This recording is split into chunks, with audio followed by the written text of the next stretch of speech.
नमस्कार शिक्षक बंधू आणि भगिनींनो, निपुण महाराष्ट्र अभियान कृती कार्यक्रमांतर्गत इयत्ता 3री ते 5वीच्या विद्यार्थ्यांना पायाभूत साक्षरता आणि संख्याज्ञानाची उद्दिष्टे प्राप्त करून देण्यासाठी विविध स्तरांची निर्मिती केली गेली आहे। यामध्ये गणित विषयाचा संख्यांवरील क्रियांसाठी चौथा स्तर म्हणजे 0 ते 4 पर्यंतच्या संख्यांचा वापर दैनंदिन परिस्थितीमध्ये करून बेरजेची शाब्दिक उदाहरणे सोडवितो। या स्तरावरच आज आपण गोष्ट पद्धतीने विद्यार्थ्यांना कसा सराव द्यावा हे बघणार आहोत। गोष्ट हा विद्यार्थ्यांचा फार जिव्हाळ्याचा विषय। गोष्ट म्हटली की लहानांपासून मोठ्यांचे कान टवकारतात। पण ही गोष्ट सांगताना काही महत्त्वाच्या गोष्टी आपल्याला लक्षात ठेवायच्या आहेत। काही महत्त्वाच्या बाबी आहेत की ज्याचं भान ठेवूनच विद्यार्थ्यांना या उदाहरणांचा सराव द्यायचा आहे। विद्यार्थ्यांना जेव्हा आपण गोष्ट सांगणार आहोत तेव्हा ती गोष्ट त्यांच्या भावविश्वातील असणं गरजेची आहे। त्यांच्या दैनंदिन अनुभवाशी त्याची सांगड घालता आली पाहिजे। उदाहरणार्थ विद्यार्थ्यांना सांगायचं आपण, आईने भाजीसाठी 2 कांदे घेतले, नंतर आणखी 2 बटाटे देखील घेतले, तर एकूण भाजीसाठी तिने कांदे आणि बटाटे मिळून किती घेतलेत? विद्यार्थी मोजतील 1 2 3 4 आणि उत्तर सांगतील।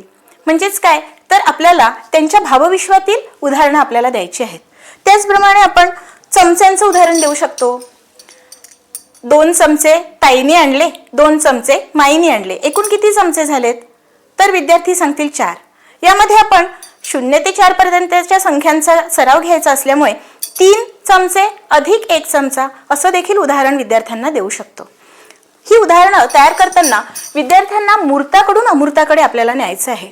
मूर्ताकडून म्हणजे वस्तू आपल्याला दाखवायच्या आहेत आणि त्यातून बेरीज ही अमूर्त संकल्पना त्यांना स्पष्ट करायची आहे।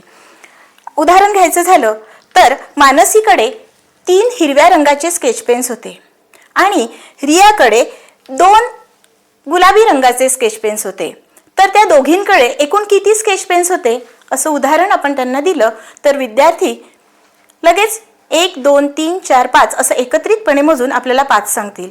यावरून आपल्याला अशा अनेक कितीतरी उदाहरणांवरून विद्यार्थ्यांना शाब्दिक उदाहरणांचा सराव देता येईल।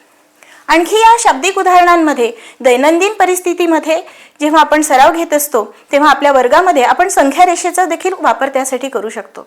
संख्या रेषा जर वर्गखोली मोठी असेल तर वर्गात आखायची आहे किंवा फळ्यावर सुद्धा आपण 0 ते 10 पर्यंतचे अंक आखून देऊन त्याचा सराव घेऊ शकतो। सुरुवातीला विद्यार्थ्यांना सांगायचं की माझ्याकडे 3 आंबे होते, आईने मला आणखी 2 आंबे दिले, आता माझ्याकडे किती आंबे झाले हे आपण संख्या रेषेवरून कसं शिकायचं सांगा बरं। एका विद्यार्थ्याला समोर बोलवायचं, संख्या रेषेवर त्याला 3 आंबे म्हणून त्याला 3ऱ्या क्रमांकाच्या रेषेवर उभं करायचं आणि पुढे 2 घरं त्याला मोजायला लावायची आहेत, कारण 2 आंबे आणखी आणलेत म्हणून मग तो बोटाने 2 घरं मोजेल आणि 5 हा अंक सांगेल। खाली जर संख्या रेषा आखली असेल तो चालत जाईल आणि 5 या अंकावर उभा राहील। अशा पद्धतीने आपण संख्या रेषेचा सुद्धा वापर यामध्ये करू शकतो। यानंतर गोष्ट पद्धतीमध्ये अतिशय रोचक अशी पद्धत म्हणजे त्यांचा सहभाग। आता प्रत्यक्ष सहभागी जर आपण विद्यार्थ्यांना करून घेतलं तर त्यासारखा दुसरा आनंद त्यांना मिळत नाही। एक छोटीशी गोष्ट तयार करायची। एक जंगल होतं, त्या जंगलात एक मोठं तळं होतं, पण एवढ्या मोठ्या तळ्यात फक्त 3 बेडूक राहत होते। मग 3 बेडूक राहत होते म्हटल्याच विद्यार्थ्यांना आधी सांगून द्यायचं की अरे 3 म्हटले की 3 जणांनी बेडकाच्या उड्या मारत ह्या गोल आखलेल्या तळ्यात उभं राहायचंय बरं। विद्यार्थी उभे राहतील, बसतील आणि त्यानंतर आणखी 1 बेडूक तिथे आला।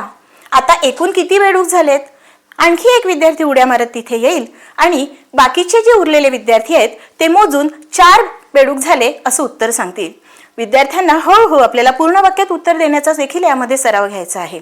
अशा पद्धतीने आपण मूर्त वस्तूंचा वापर करून, संख्या रेषेचा वापर करून, विद्यार्थ्यांचा प्रत्यक्ष सहभाग घेऊन अतिशय रोचकपणे अनेक गोष्टी तयार करू शकतो। या सर्व कृतींचा वापर करून माझ्या विद्यार्थ्यांना अपेक्षित संपादन पातळीपर्यंत मला नेता आलं आणि मला खात्री आहे की तुम्हाला देखील ह्या माझ्या सर्व गोष्टी पद्धतीच्या तंत्रांचा उपयोग होऊन तुम्हाला देखील विद्यार्थ्यांना संपादन पातळीपर्यंत नेता येईल। धन्यवाद।